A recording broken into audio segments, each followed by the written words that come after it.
बुलेटिनच्या सुरुवातीलाच महाराष्ट्राच्या राजकारणात नवी चर्चा घडवणारी मोठी बातमी समोर आली आहे। वंचित बहुजन आघाडीचे अध्यक्ष प्रकाश आंबेडकरांनी अचानक छत्रपती संभाजीनगरमध्ये जाऊन औरंगजेबाच्या समाधीला भेट दिली। त्यामुळे अनेकांच्या भुवया उंचावल्या। विशेष म्हणजे औरंगजेबावरून राज्याच्या राजकारणातलं वातावरण तापलेलं असताना त्यांनी औरंगाबादला संभाजीनगरला जाऊन औरंगजेबाच्या समाधीला का भेट दिली हा प्रश्न आता उपस्थित केला जातोय।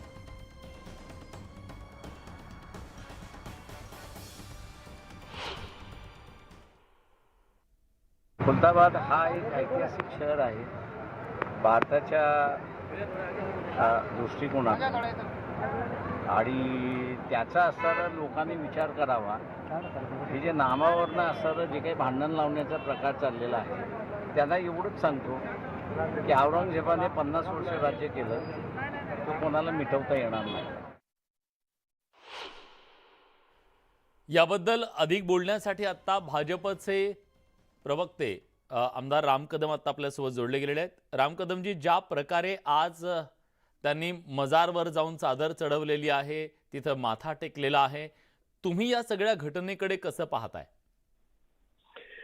मी तो काही व्हिडिओ किंवा पिक्चर्स पाहिलेला नाही। या क्षणाला माझ्या समोर काही टीव्ही नाहीये, पण त्यांचं जे वक्तव्य आहे ते वक्तव्य माझ्या मोबाईलच्या व्हॉट्सअपवर आलंय आणि त्यात ते असं म्हणतात की त्या ठिकाणी भद्रा मारुतीचं मंदिर आहे, या मारुतीच्या मंदिरानं देखील आम्हाला मदत केलेली आहे आणि एक इतिहासकालीन वास्तू म्हणून ते पाहण्यासाठी ते औरंगाबादला आलेत, म्हणजे संभाजीनगरला आलेत असं ते म्हणतात। तर त्याच्यामुळे तेच या बाबतीमध्ये विशेष प्रकाश टाकू शकतील की औरंगजेबाच्या बाबतीमध्ये त्यांची भूमिका काय आहे। ज्या औरंगजेबानं आमच्या छत्रपती संभाजी महाराजांना कट करून कपटानं हाल हाल करत ठार मारलं, त्यांचे डोळे तळपत्या सळ्या घालून त्यांचे डोळे काढले गेले आणि 43 दिवसांचा अनन्वित छळ करून ज्या संभाजी राजांना आमच्या औरंगजेबानं ठार मारलं, छत्रपती शिवाजी महाराजांवर कपट केलं, त्यांना नजरकैदेत टाकलं, अनेक मंदिरं तोडली, अनेकांचं जुलमानं धर्मांतर केलं। आता या सगळ्या गोष्टींचं माननीय प्रकाश आंबेडकरजी समर्थन कसे करू शकतील? कोणा समर्थन करता येणार नाही। आपल्या पक्षांच्या भूमिका विचारधारा वेगवेगळी असू शकेल, पण आपल्या पूर्वजांबरोबर त्यांनी औरंगजेबानं केलेला अनन्वित छळ हा आपण कसा विसरू शकतो? खरंय, तो कसा विसरणार असा तुमचा मुद्दा आहे। तुम्ही सोबत राहाच, पण आता आपल्यासोबत संजय किणीकर आहेत भाजपचे, त्यांची प्रतिक्रिया आलेली आहे, आपण ऐकूयात। बहुजन वंचित आघाडीचे नेते प्रकाशजी आंबेडकर यांनी ज्या पद्धतीने इथला क्रूर राजा औरंगजेबाचं दर्शन घेतलं, हे त्यांच्या विचाराचं दर्शन आहे आणि त्यामुळं खरं तर हा व्यक्तिगत विषय, त्यांनी कोणाचं दर्शन घ्यावं, कोणाची पूजा करावी आणि त्यामुळं मला त्यांच्यापेक्षा जास्त उभाटा सेनेला विचारू इच्छितो। विरोधी पक्ष नेते अंबादास दानवे, परवा आपण फार मोठ्या याने बोललात की तुम्ही दर्जा काढून घ्या, आपण कोणाबरोबर बसतो, कोणाच्या विचारदर्शनाखाली चाललो हे तर बघून घ्या। असं तुम्हाला आजच्या आपले प्रकाश आंबेडकरजी हे ज्या पद्धतीने त्या मजारावर चादर चढवायला गेले, हे आपल्याबरोबर युतीमध्ये हे या ठिकाणी पुढच्या काळात राज्य आपल्याबरोबर सरकार चालवण्यासाठी इच्छुक आहे आणि आपल्याबरोबर राहण्याची हे राहत आहे।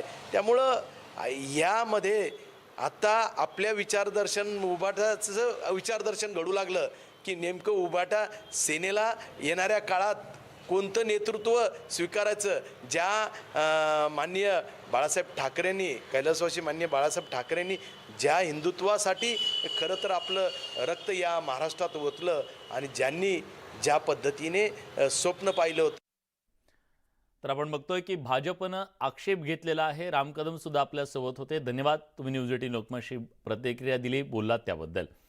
तर हा सगळा वाद पुढच्या काळामध्ये आणखी वाढण्याची शक्यता आहे। दरम्यान भाजप आणि शिवसेनेमध्ये कल्याण लोकसभा मतदारसंघावरून सुरू झालेला वाद अजूनही पूर्णपणे मिटलेला नसल्याचं समोर आलंय।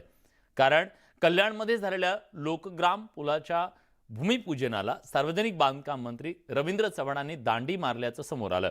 त्यामुळे चव्हाणांनी खासदार श्रीकांत शिंदेसोबत हजर राहणं टाळलं का, अशी चर्चा आता सुरू झाली आहे।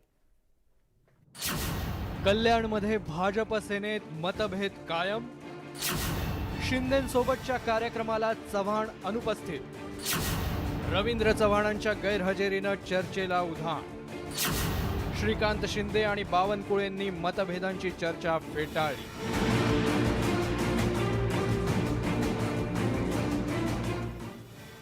कल्याण लोकसभा मतदारसंघातील वाद आणि त्यानंतर जाहिरात प्रकरणावरून झालेले रुसवे फुगवे यामुळे भाजप शिवसेनेत सुरू झालेली धुसफूस अजूनही शांत झालेली दिसत नाहीये। याचीच प्रचिती शनिवारी कल्याण पूर्व मधल्या लोकग्राम पुलाच्या भूमिपूजन कार्यक्रमात आली। या भूमिपूजनाला सार्वजनिक बांधकाम मंत्री आणि भाजपचे नेते रवींद्र चव्हाण अनुपस्थित राहिल्यानं चव्हाण आणि खासदार श्रीकांत शिंदेमधील नाराजी कायम असल्याचं दिसून आलं। श्रीकांत शिंदेंना याविषयी विचारलं असता त्यांनी भाजप शिवसेनेतील मतभेदांचे आरोप फेटाळून लावले। चव्हाण उपस्थित आणि त्यांचे वेगळे कार्यक्रम असतील बाबा। आज या कल्याण पूर्वेमध्ये विषय आहे, कल्याण पूर्वेचे आमदार गणपतशेठ गायकवाड आहे, सगळे त्यांचे शहर प्रमुख असतील, सगळे नगरसेवक असतील, आमचे सगळे जिल्हा प्रमुख आहेत, आमचे नगरसेवक आहेत, या ठिकाणी उपस्थित आहेत। चांगलंच चाललेलं आहे। काही छोट्या मोठ्या गोष्टी ज्या आहेत खालत्या स्तरावरती होत असतात, त्याच्याने काही ही एवढी मोठी युती जी आहे, ही युती जी आहे ती वेगळ्या विचाराने या ठिकाणी झालेली आहे। तर या विचाराने झालेली युती, एका वेगळ्या उद्देशाने झालेली युती जी आहे ती एवढ्या छोट्या किरकोळ कारणामुळे जी आहे त्याच्यामध्ये कुठलाही वितुष्ट येणार नाही। आता श्रीकांत शिंदे सारं काही आलबेल असल्याचं सांगत असले तरी रवींद्र चव्हाणांच्या अनुपस्थितीनं चर्चेला वाव मिळवून दिलाय। पण भाजपनं मात्र केंद्राच्या निधीतून या पुलाचं काम होणार असल्यानं रवींद्र चव्हाण गैरहजर राहिल्याची सारवासारव केली। केंद्रीय निधीमधनं जे कामं होतात त्या ठिकाणी मोठ्या प्रमाणावर तिथले राज्याचे लोक जात नाही। काही राज्याचे कामं असतात त्यात केंद्रीय लोक इन्व्हॉल्व होत नाही, पण त्याच्यामध्ये असं काही वेगळं मानून घ्यायची गरज नाही आहे। कधी कधी एखाद्या वेळी झाले असेल कुठले मतभेद तर पक्ष नेतृत्व किंवा पक्षाचे आमचे नेतृत्व आहे देवेंद्रजी एकनाथजी, हे दोघंही सक्षम आहे। खरं तर शिंदे फडणवीसांनी या वादावर पडदा टाकलाय। कल्याणच्या वादाबाबत मुख्यमंत्री एकनाथ शिंदे आणि उपमुख्यमंत्री देवेंद्र फडणवीस त्याचबरोबर खासदार श्रीकांत शिंदेंमध्ये चर्चाही झाली। त्यामुळे दोन्ही पक्षातील मतभेद दूर झाल्याची चर्चा होती। पण आता स्वतःच्या जिल्ह्यातल्या कार्यक्रमातच सार्वजनिक बांधकाम मंत्री अनुपस्थितीत राहिल्यानं पुन्हा एकदा मतभेदांची चर्चा रंगू लागली आहे। आता हा वाद इथेच थांबतो की कल्याण लोकसभा मतदारसंघात या दोन्ही पक्षातलं वेबनाव पुढेही दिसत राहणार, याकडेच सगळ्यांचं लक्ष लागलंय। Bureau report, news 18 Lokmat. खासदार डॉक्टर श्रीकांत शिंदेनी संजय राऊतांचा जोरदार समाचार घेतलाय। तुम्हाला सुरक्षा हवी होती तर तसं मुख्यमंत्र्यांना सांगायचं असतं। सरकारनं तुम्हाला 2 पोलिसांच्या गाड्या दिल्या असत्या, असा खोचक टोला श्रीकांत शिंदेनी राऊतांना लगावलाय। तसंच तुम्ही इतकं बोलता मग घाबरता कशाला, असा टोलाही त्यांनी लगावलाय। दरम्यान काही जणांकडून संस्कृती खराब करण्याचं काम सुरू असल्याचंही ते म्हणाले। दरम्यान यावेळी बोलताना त्यांनी मविया सरकारवर खोचक टीका केली। घरी बसणाऱ्यांनी आम्हाला शिकवू नये, आम्ही लोकांमध्ये जाऊन काम करणारे लोक आहोत, असं म्हणत ठाकरेंचं नाव न घेता श्रीकांत शिंदेनी जोरदार हल्लाबोल केला। थुंकण्यापर्यंत बदल घालवली म्हणजे ही महाराष्ट्राची संस्कृती कधीच नव्हती। ही महाराष्ट्राची संस्कृती जी आहे खराब करण्याचं काम जे आहे ते काही लोकांनी या ठिकाणी केलं आणि त्याच लोकांनी जे आहे आता स्वतःला सिक्युरिटी पाहिजे म्हणून त्या ठिकाणी बनाव रचला। काल कोणतरी मी बघत होतो सोशल मीडियावरची काळू वाळूची जोडी, अगोदर नाटक यायचं ना, त्याच्यामध्ये ते एकमेकांना काळूचा तमाशा राईट वर त्याच्यातून स्वतःबद्दल सिक्युरिटी पाहिजे तर आम्हाला सांगायला पाहिजे होतं। मुख्यमंत्री मोदींना सांगायचं बाबा फोन उचलून, अरे मला सिक्युरिटी द्या, एक गाडी पुढे एक गाडी मागे देऊ आपण, मग या घुम फिरत या सगळ्या गोष्टी करायच्या गरज काय?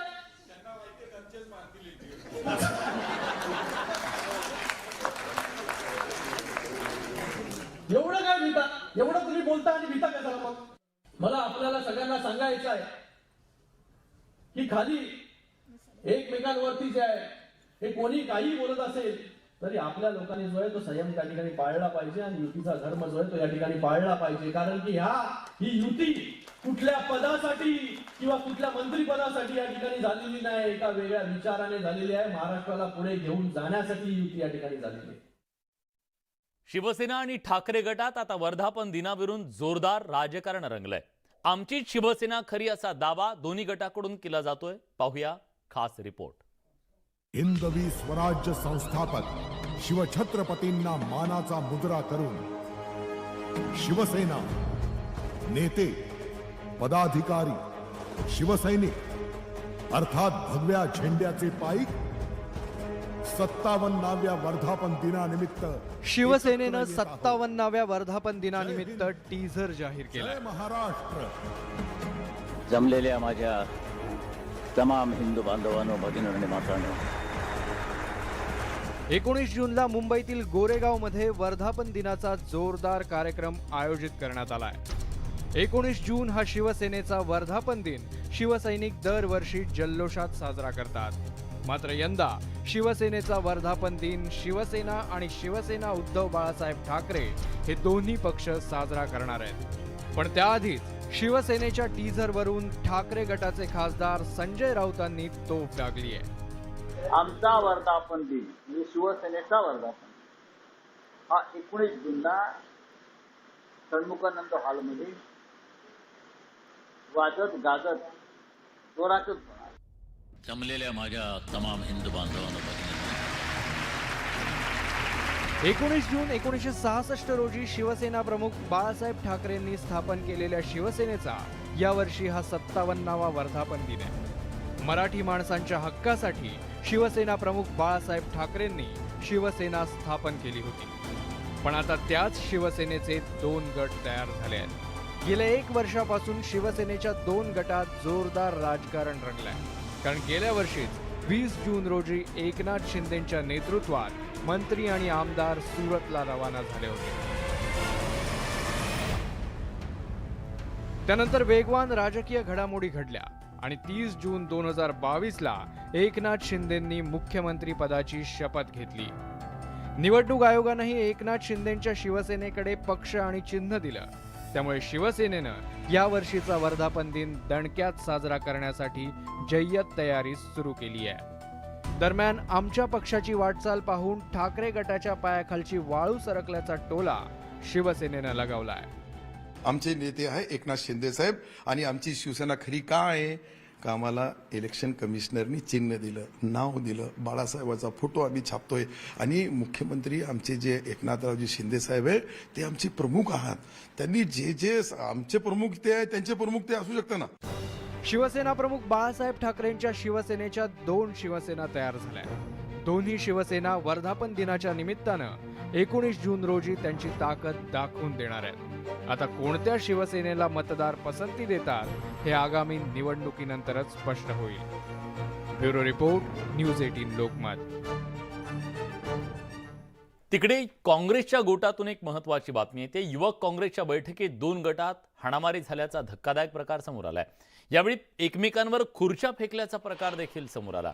युवक काँग्रेस अध्यक्ष कुणाल राऊत यांच्या विरोधात एक गट आक्रमक झाल्यानं वातावरण तापलं. युवक काँग्रेसच्या 4 उपाध्यक्षांनी कुणाल राऊत यांना बदलण्याची मागणी केली. त्यानंतर हे 2 गट भिडल्याचं पाहायला मिळालं. शिवराज मोरे आणि अनिकेत म्हेत्रे या गटानं कुणाल राऊत यांना विरोध करत त्यांना बदलण्याची मागणी केली होती.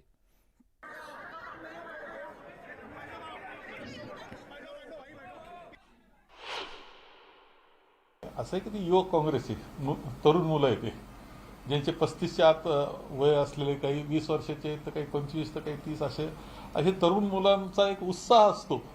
आणि युवक काँग्रेस ही कायमच अशी लढाऊ स्वरूपाची ती असते आणि त्याच्यातून काय कधी त्यांच्यातच संघर्ष होतो, नाकारता येत नाही. परंतु त्या संघर्षातून ते धडा घेतात आणि पुढं त्याच्यातूनच नेतृत्व घडत असतं, ही वस्तुस्थिती आहे.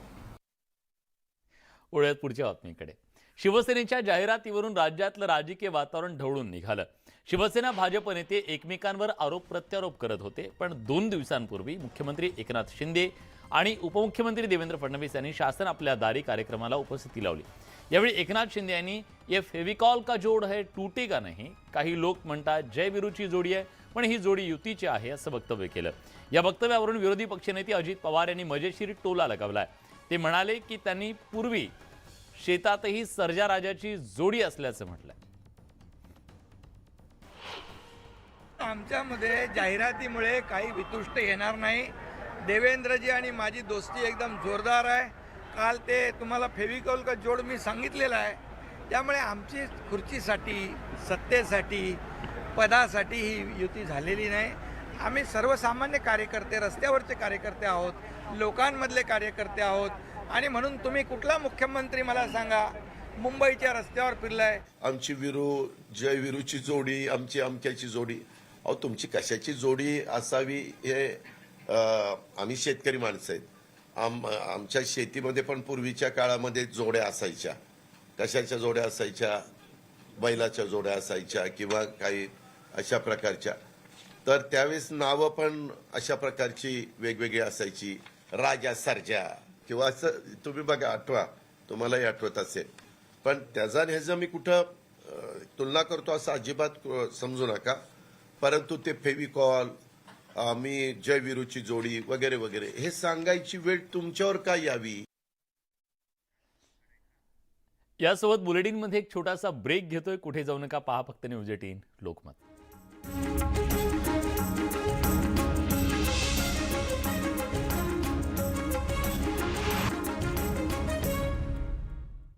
ब्रेकनंतर तुमचं पुन्हा एकदा स्वागत. विदर्भात ऐन जून महिन्यात आता चक्क हीट वेव्हचा इशारा देण्यात आला आहे. येत्या 25 जूनपर्यंत मान्सून पाठ फिरवणार असल्याचा अंदाज हवामान विभागाने वर्तवला. तसंच 25 जूनपर्यंत सामान्य तापमान सुमारे 5 अंशांपर्यंत वाढणार असल्यानं हीट वेव्हची शक्यता वर्तवण्यात आली आहे. दुसरीकडे मान्सून 21 जून नंतर साधारणपणे महाराष्ट्रात सक्रिय होऊ शकतो. त्यामुळे आता उन्हाची काळजी घेण्याची वेळ आली आहे ऐन पावसाळ्यात. अभी मानसून आने में थोड़ा समय है, क्योंकि अभी भी विदर्भ में मानसून आने के लिए अनुकूल परिस्थितियां नहीं बनी हुई है. जो साइक्लोन अभी कच्छ में है उसका इफ़ेक्ट विदर्भ के ऊपर नहीं पड़ा है, तो विदर्भ में इससे कोई फर्क नहीं है. लेकिन ये साइक्लोन का जो अभी मॉडल्स बता रहे हैं ये वेस्टवर्ड मूवमेंट होगा और ये राजस्थान होते हुए west MP, east MP, UP इस तरफ बढ़ेगा और ईस्ट एमपी के ऊपर में 4-5 दिन में पहुंचेगा. तो हवा का रुख उससे बदलने के कारण 3-4 दिन के बाद में थोड़ी सी प्री मान्सून सावस स्टार्ट हो जाना चाहिए. यासोबत बुलेटिनमध्ये आपण इथेच थांबतोय. ताज्या घडामोडींसाठी बघत रहा न्यूज 18 लोकमत.